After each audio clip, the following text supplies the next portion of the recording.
Hello, good afternoon, everyone, or good evening, good morning, wherever you are located around the world. Today, I'm so excited to be here with you.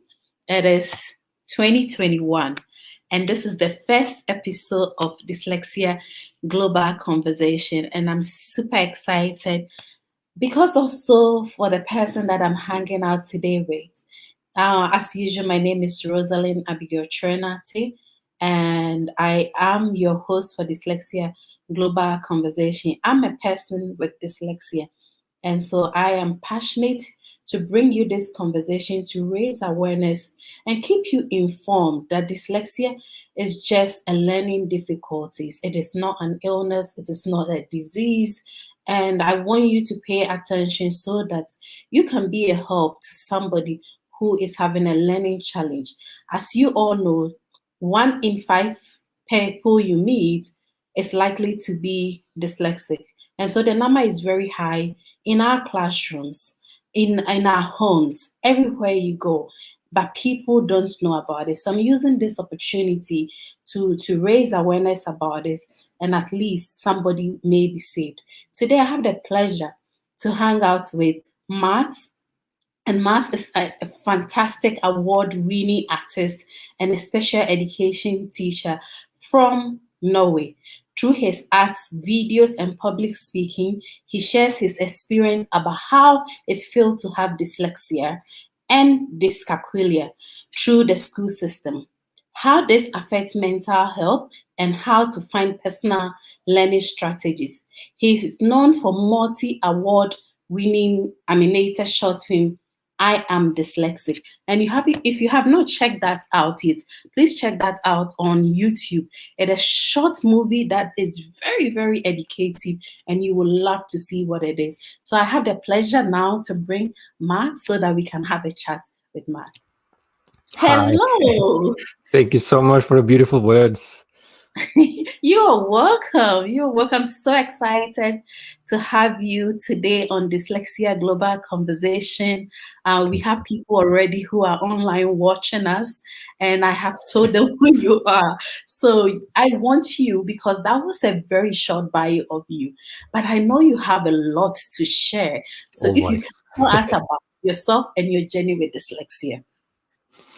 So, where to start? Well, I can start with I'm from Norway, as you said, and my mom is dyslexic, so she pretty much knew from day one that, okay, I must be dyslexic.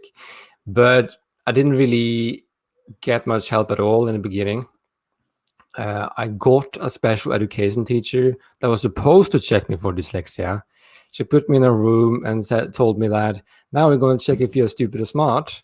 Here's a puzzle. If you can do it, then you are smart, and then we're done. And that's it. That's all I got of special education, and I never saw her again.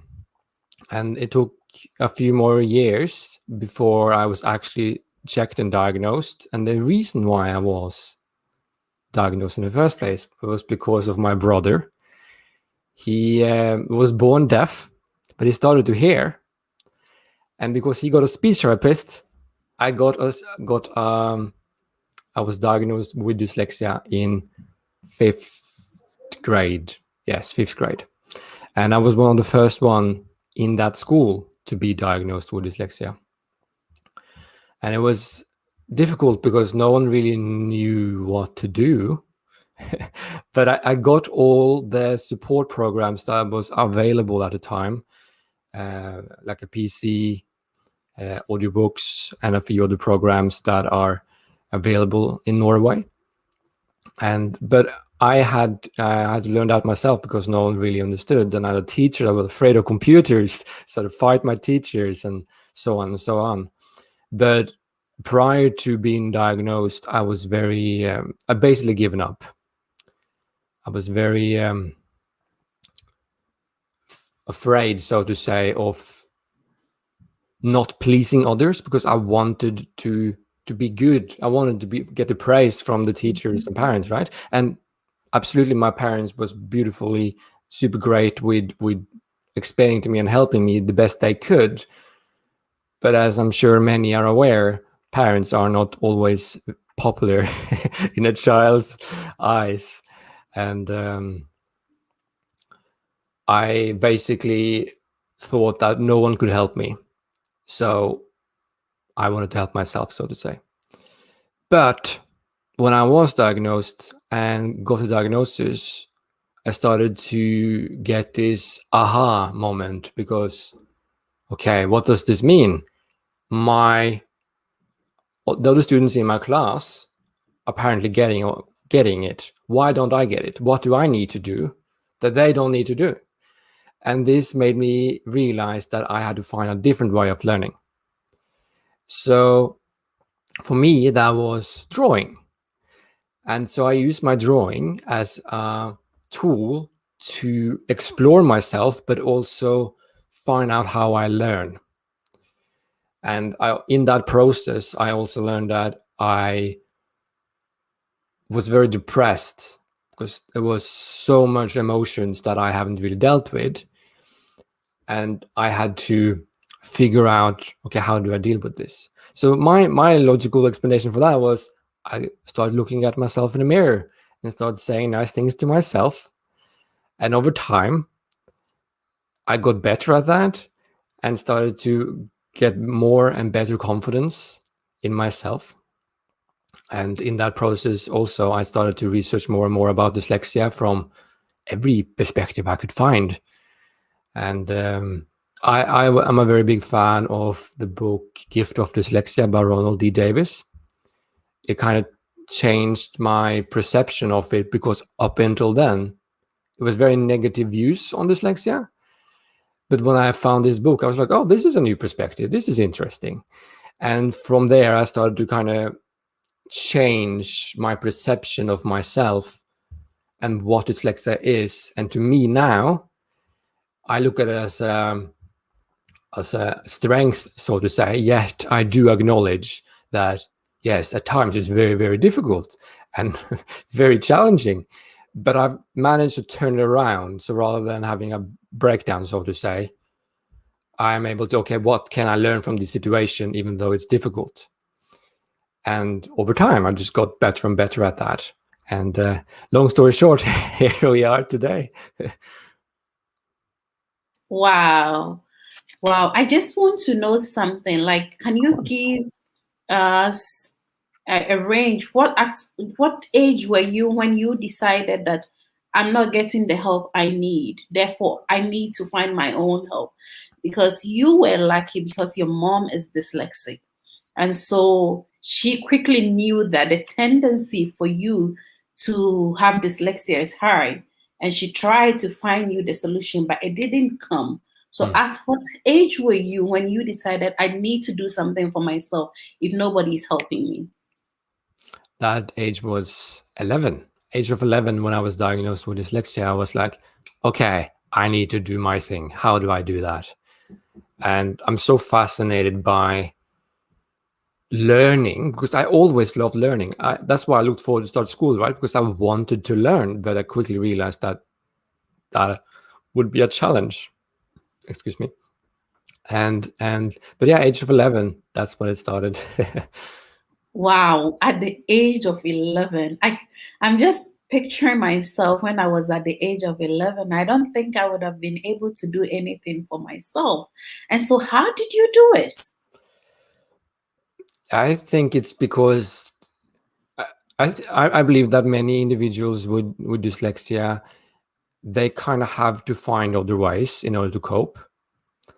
And to me, that it was logical for me. Okay, I'm not happy.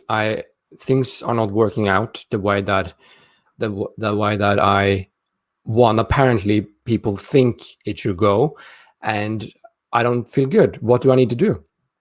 And I just started asking questions, and I got answers within myself. And it was one thing that my mom always said to me was that follow your heart. So that is kind of what I did. I went inwards and working with myself to comprehend how I think, how I feel, and how can I make my environment much better. Obviously, this took, yes, it started at 11, but this took years to kind of implement. But it started there to ask all these questions, and the ones who ask questions shall receive. But of course, this meant that I have to try a lot. I had to try something and figure out, does this work for me or does it not? And like I always say in my videos, people need to try and taste more, because you don't know if it worked for you unless you tried it, right? So, and from there, I realized that I could use what I had learned to modify it, so to say, like evolve it, like my drawing skills. I use that to remember things that a teacher said. I can show you a picture from when I went to 5th grade, and I know what happened around there, because information for me is stored in the picture, and I could use that. Yes, I had to fight my teacher in order to actually be able to draw in class, but I did it either way, because I realized that it worked for me.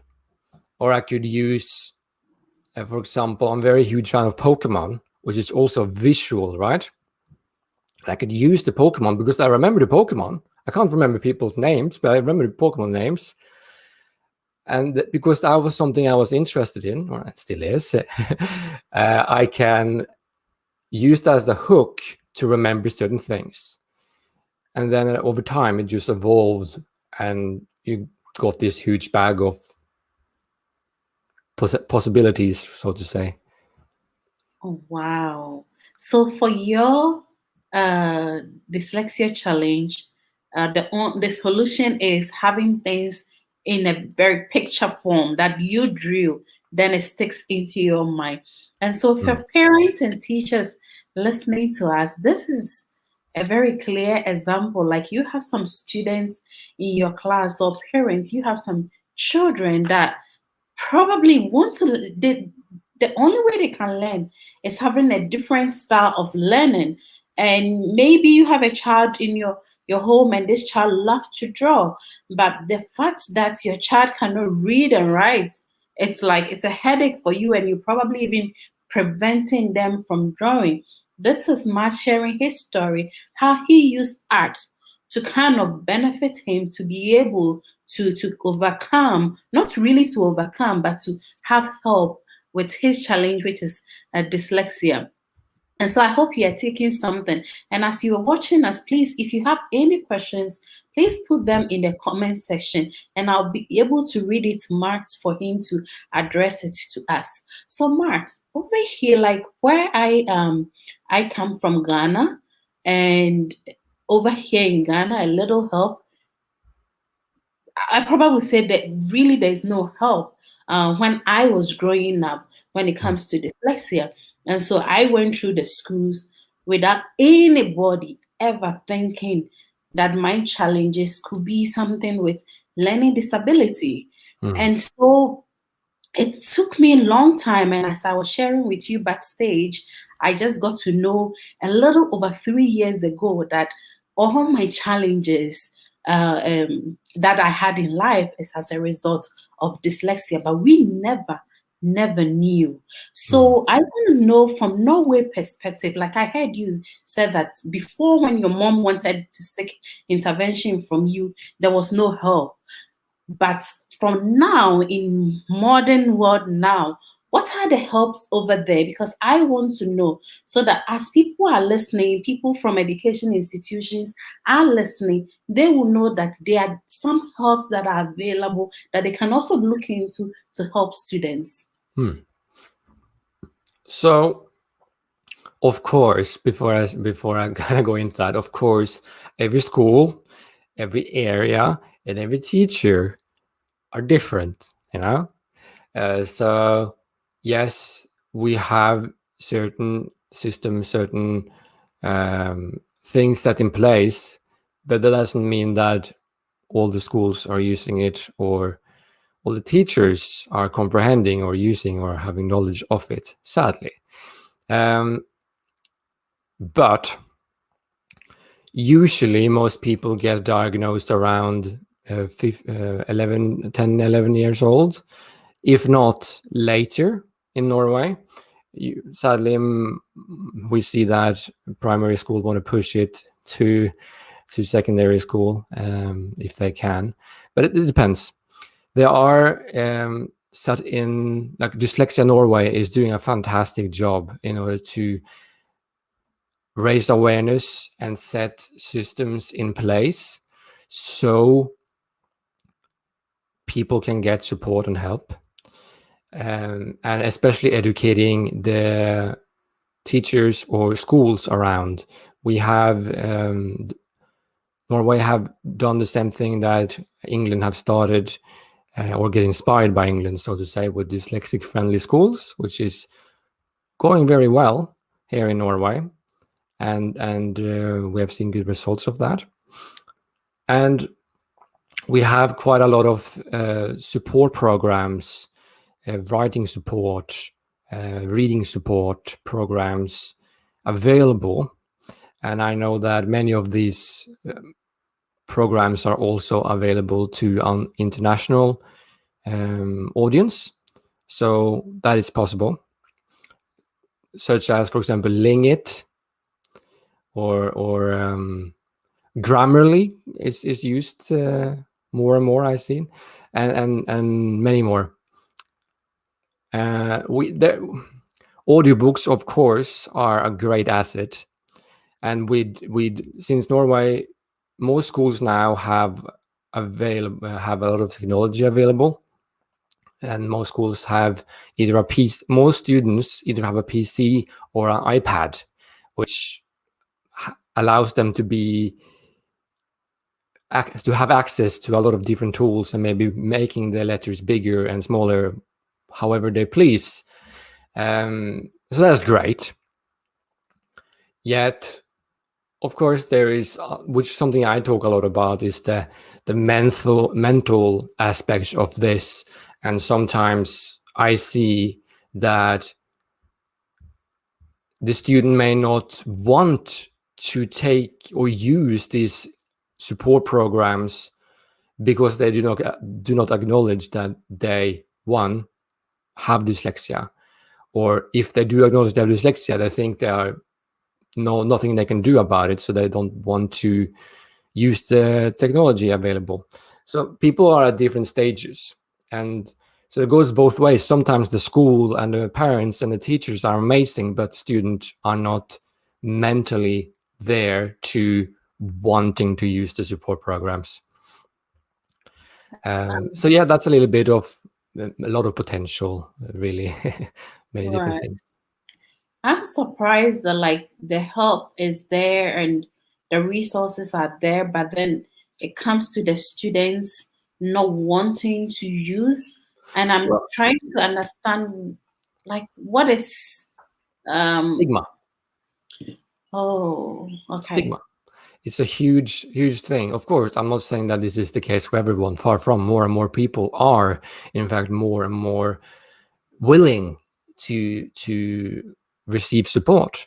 But there are those individuals who, they maybe have been bullied because they have dyslexia, or their parents maybe knowingly or unknowingly portrayed their negative experience to the child, or in any way. And sometimes people feel like, no, I can do it without the help, because they're afraid of what other people will think. If they use the program and other people see them using that program, what would they think of me? I don't know if you do that in Africa, but student being taken out of school, for example, out of the class to get extra support, for example, can be very what's the word, embarrassing for many students, and they don't want to do that. And to that extent, it's the same. Oh, you see me using a program that reads for me, what will you think about me? So that is why many don't want to use it. Wow, that's so interesting, because I feel like over here, if we do have the resources, students they'll be happy to use them. But also, I feel like it does not only start from even just the school management, but when you have such students in class, I feel like it would be good to kind of do awareness for even the mates of the 100%. students to know that this person is using assistive device does not mean they are good for nothing or they are dumb or stupid, but it just means that they have a different pattern of learning and probably their intelligence is even higher. I feel like when students know that, that can relax this stigmatization over here. For Absolutely. us, yeah, for us, the challenge we have over here is that people, I mean, the parents I'm dealing with,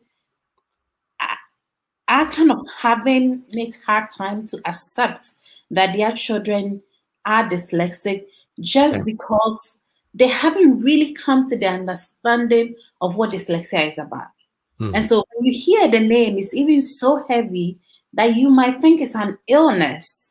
And so a lot of them, for them, they think it's an illness. So they feel shy to acknowledge that their Mhm. children could be dyslexic. So it's a kind of a little different from what is happening in Norway and what is happening here. But for, of course, the stigmatization is stigmatization. And so we just have to find a way. And that's what I'm hoping some of these conversations that we are having can share light on what dyslexia really is and Mhm. how we can support students with those challenges. My question to you, which you didn't Can I really say have, one thing before we go to the next question? yes, Yes. So that's why, for example, as I said before, dyslexic-friendly schools are doing a really great job because they have that awareness to everyone that yes, some people find it a little bit hard to do this, but they have other things, which seems to work very well in Norway. So I encourage you guys to do something similar as well. fantastic. Like, I absolutely agree. Over here, we do have some couple of schools that are really doing well in that space, but it's not just for students with dyslexia. Of course, It's, that's why the name yeah, is misleading in that sense. yeah. So it comes with maybe people having CP, different challenges. And so that also poses a little challenge for the parents when you recommend such schools to them that, oh, you can take your child to this school and I think you can have a turnaround. They automatically feel like, oh, because we don't have just people with learning difficulties, if I take my child to this special school, then it's a challenge. You are a special educator. Mm. How do you manage and what grade do you teach and how are you able to help your students? So currently I'm not working in a school. The reason for that is that I feel like I can reach more people through my art. I do mentoring as well through that, because I've seen that sometimes when the student is in school, they are tired. They don't really want to get help, or can be many factors in there. But when I do the art, when I do the mentoring, I'm able to reach a child more from my experience. So currently that's what I do.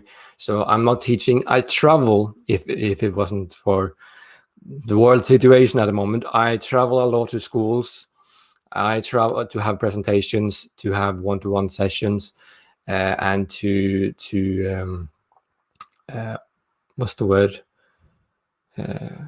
Yeah, I travel a lot around to have presentations and talk to them in that sense, which from feedback, I'm able to reach many of the students faster because I am presenting them, because I'm presenting my story. They can relate, and then they share like never before, and I'm able to get quite deep in that sense. So whole of Norway is my school, so to say. Wow, that's beautiful. And I'm happy you touched on mentorship. As you have been doing this work, like mentoring students with learning challenges, what are some of the things you engage them with? And over what span do you see that you see a change in attitude and even a change in their learning abilities? So I am a huge advocate for listening. It's something surprisingly are not done nearly enough in school or in general. People are not listening to each other. So the main thing that I do, I'm listening, and then I'm picking up. Okay, I see. I make a mental note, like, okay, that's a challenge to you. Let's address that. But before I do that, this is Superpower Consulting. You can check it out on Facebook or Instagram. And what we do here, we want to be able, we want the child to be able to relate to us because we have been where they are, right? So we want to be able for them to express how they're feeling and potentially get the support that we didn't get. And so what I do, I'm listening and I'm acknowledging, oh, you're really good at this thing. You know, can you use this, let's say your interest in soccer, for example. Can you use that to learn? Okay, it's physical. How can you use your physical and the movement to learn, for example, and we explore that? Or you like music.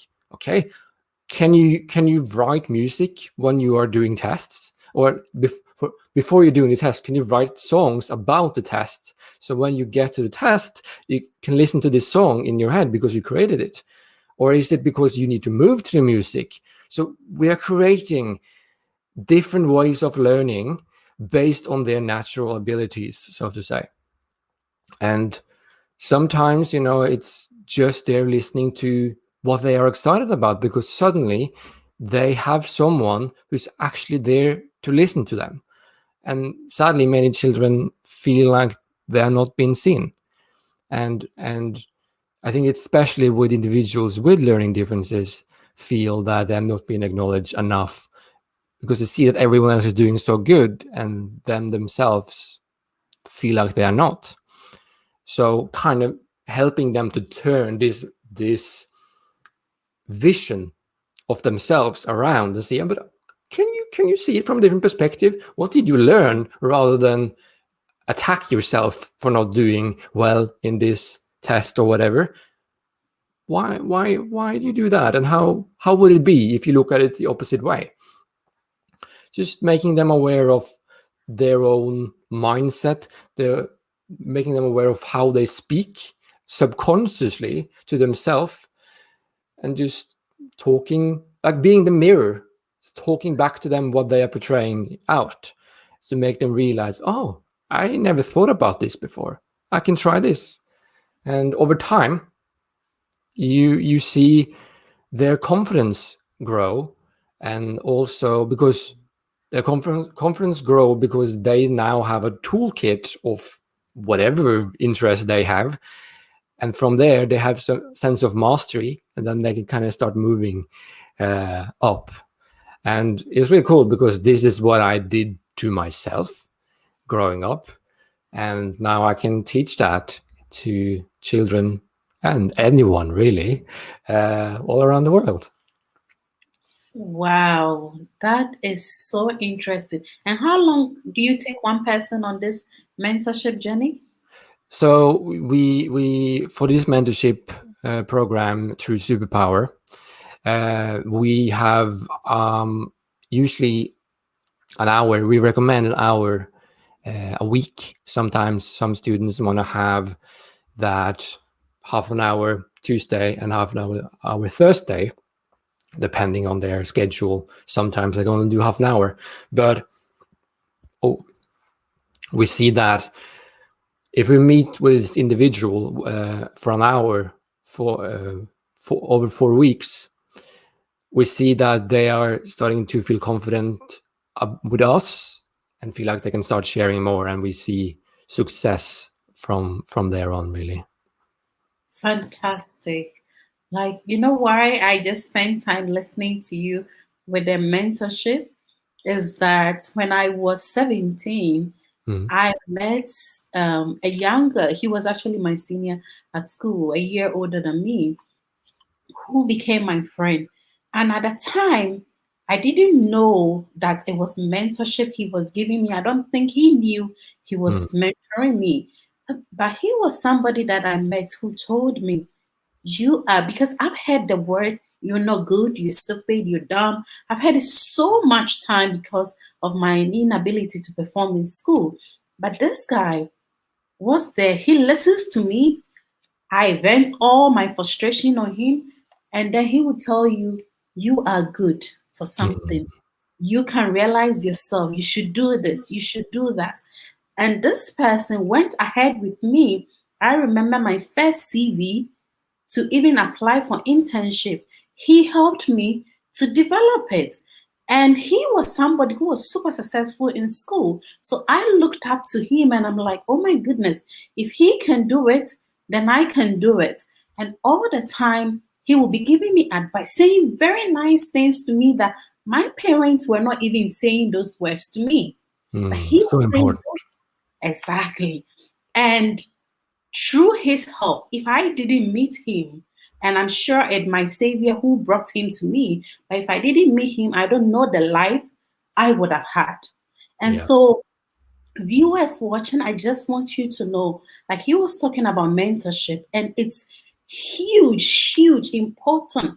Like when you have a child with learning difficulties, like trying to pick up on your child, trying to pick up on a student in class because they are not performing, it really kills us.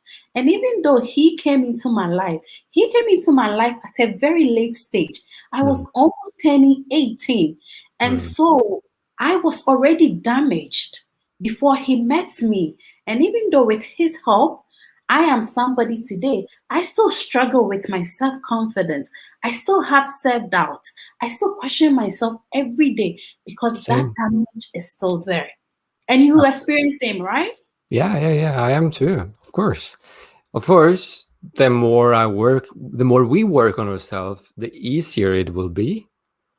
But of course, some days and sometimes it's like, should I really post this? Or am I good enough today? In any way, Or for me, for example, writing emails late in the evening is a very bad idea, because then that little voice comes in and saying, "Oh, did you write it correct?" All these things. So knowing yourself in any situation will help you, right? Exactly. It's Exactly.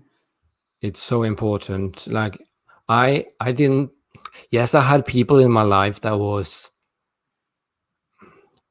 They were not my mentors, and maybe some of them were more mentors than I realized back then. But I wasn't really interested in anyone, because I realized that I am responsible for my own learning, and if I want to learn, I need to go out there and do it myself, which I did. But yes, that also made me really tired, because I was pulling all this weight alone. But I was so obsessed about comprehending how I worked, so I can explain to you, this is what I need, so you can help me. So I was my own mentor in that sense. And that's why the film in the first place was created, because I wanted you to use this film to explain, how do you feel? And that how worked.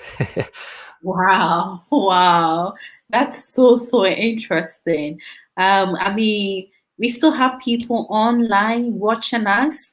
Please send us questions, or if you have something to ask any of us, Matt, myself, please send in your questions. But we love that you are also staying here and being with us to just even listening. We appreciate it. So it's not forced for you to send anything. But if you do have something, we encourage you to share with us, and we'll be glad to answer them with you.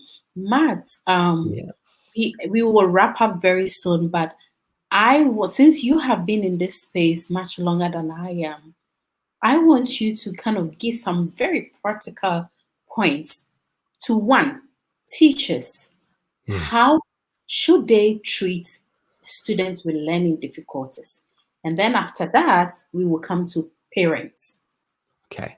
Of course, treat everyone equally. That's one thing, and it's sad to say because that apparently is not the case. Not everyone does that. But listen, they are a little human. They're much smarter than you think, and many times they feel more than you think as well. And you have the potential to change someone's life. What you say and don't say can make or break their life. So keep that in mind. There's a lot of things I could say, but I think that goes a long way.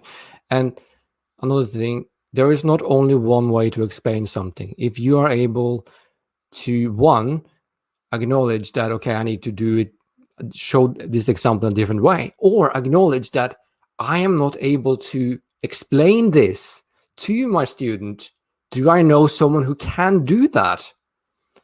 A lot of people, regardless of their teachers or not, have a lot of pride and they don't want to ask other people.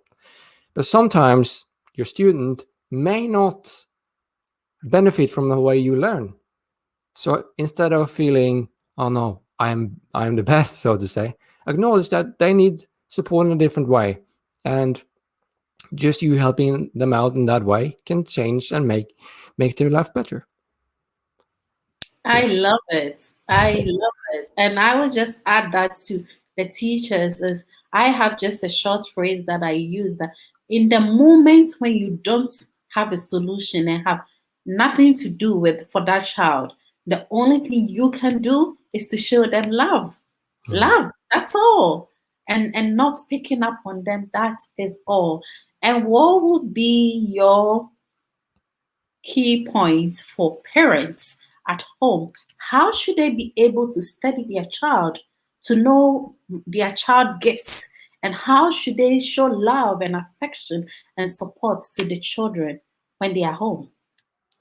That's a huge question. Well, I would say, the same as I always say, listen. And listening can mean watch, listen, but listen to what they are saying, listen to what their interests are. Sadly, many parents portray how they want their child to be or how they themselves want to be through their children, which is damaging. So listen to what they say. What are they doing? Maybe they are not supposed to be doctors, Maybe they want to be an artist or a musician or a chess player. I don't know. Whatever it is. But same here. The work that you are doing and listening to your children now will help you a lot in the future. And take an example. We see that more than ever now, games, online games, video games are becoming a huge business, But we saw that back in the day that many didn't allow the children to play video games in that way they wanted. But maybe if they did, they could have been a professional, whatever, in that game. You never know. But what is their dreams? Talk to them as if you're talking to anyone else, really. Acknowledge them. Play. It all goes back to listening. Absolutely agree. Listen, listen, listen. And for parents in Africa, I know how you African parents are because my parents are also Africans. And you always interested in the scores we are getting from schools. And sometimes that can damage us a lot. And yes, I'll say another thing as well. Go on. You can go ahead. Okay. Because what you just said there reminded me of something that my parents did that was absolutely fantastic. Because my sister is very good in school. She got top grades. Maybe too good for her class. But my parents was very good at explaining to me, we have a different expectations for you and your sister. That doesn't mean that you are less worth than her and vice versa. But you are good at things that she is not good at, and she is good at things you're not good at. And that's okay. That's why we expect her to get second highest or highest grade. With you, we have, I don't know, we have a different system here. Maybe the lowest or almost next to the was second lowest, because that's in that subject is where you are. But that doesn't mean you can't be better. But that's why. And they explained it so well. I was like, oh, okay, I feel seen, I feel acknowledged. And I got high grades in places that my sister didn't get high grades, for example, in art. And I was like, cool, I'm good at art, for example.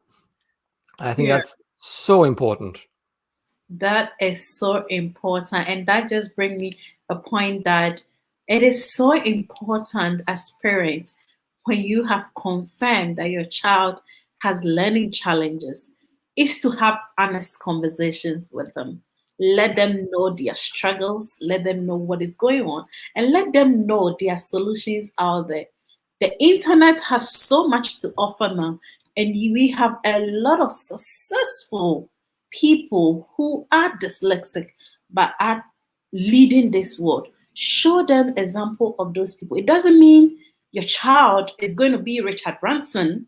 However, letting them know somebody like them, letting them know somebody like Madss, myself, goes a long way, because they will know that, oh, after all, I'm not stupid. And if I find my path and what is good for me and how I learn, then I will realize myself. Madss use arts, I use culinary to realize myself. I'm not practicing culinary today. I'm more in hospitality consulting, but I had to go to the route of learning culinary, go to the hotels and start baking, cooking before I discovered what my purpose is. And so your children may love music, may love instruments, may love swimming, football. Do not prevent them. Encourage them, but then also watch them because of the internet. Watch the things they are exposed of. But if it's in line or with their interest, I would say that encourage them and don't deprive them of those. Madss, you have something to add? Yeah, you said it beautifully right there. I don't have anything to add to that. Thank you. And Madss, your last question will be, what are your superpowers? I know one is arts. My other superpower, if not art, is I'm very good at listening. And yeah, I'm very good at listening. That means you're very analytical. Yes, that's true. I am. I am.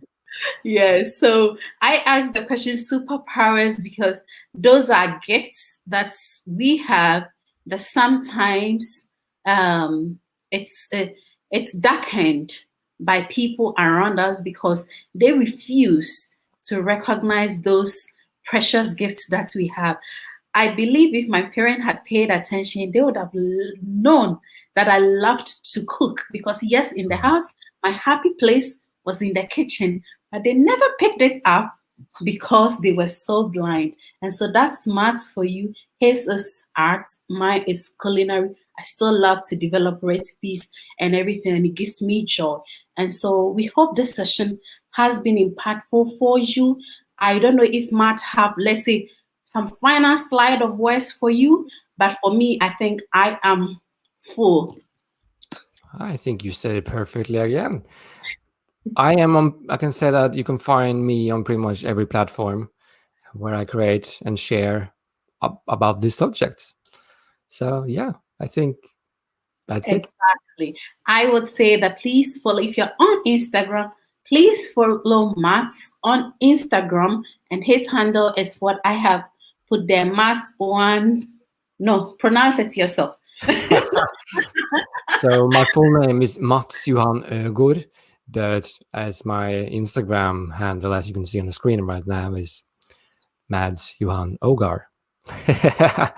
Fantastic. And his full name is what you see on the screen over here. It's been lovely hanging out with you, Madss.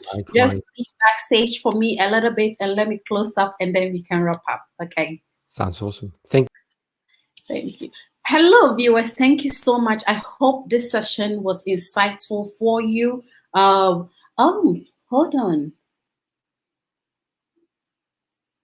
Mark, sorry, Yeah. I needed to have bring you back because we have something from Beverly. She Okay. is sharing. My stepfather is dyslexic, and I keep sharing his story.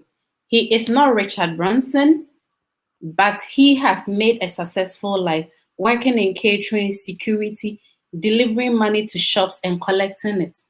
It's not a question, but it's a statement, and I loved it. And I thought you should come back and know.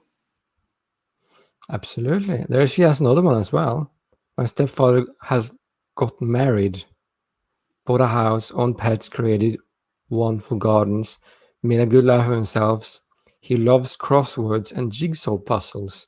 So it seems like he definitely found his calling, so to say, delivering money. Wow, I love this. And thank you so much for sharing that with us. Yes, he is not Richard Branson, but he is super successful. He found himself. Let's keep sharing words. And as I always say, dyslexia is not an illness, it's not a disease, it's just a learning challenge.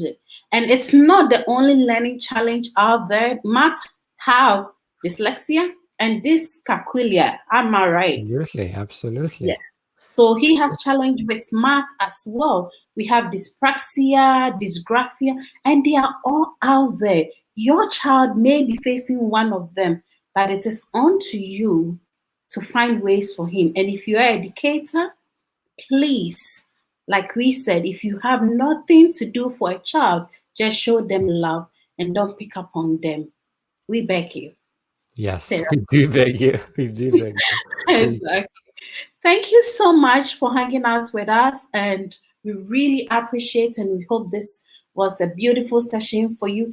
If there is any comment or suggestion you would give us to improve this program, I would love to read from you. Just send us a message on our pages, and I would love to read from you. If you're watching and you have a story to share, please also reach out to us, and we would love to have you on Dyslexia Global Conversation. Please don't end it here. Share the links with others who are not here so that somebody can learn a thing or two from this conversation. As always, my name is Rosalind Abigail Trinity, and I am super excited to be on this journey. Thank you and have a very good weekend. Bye.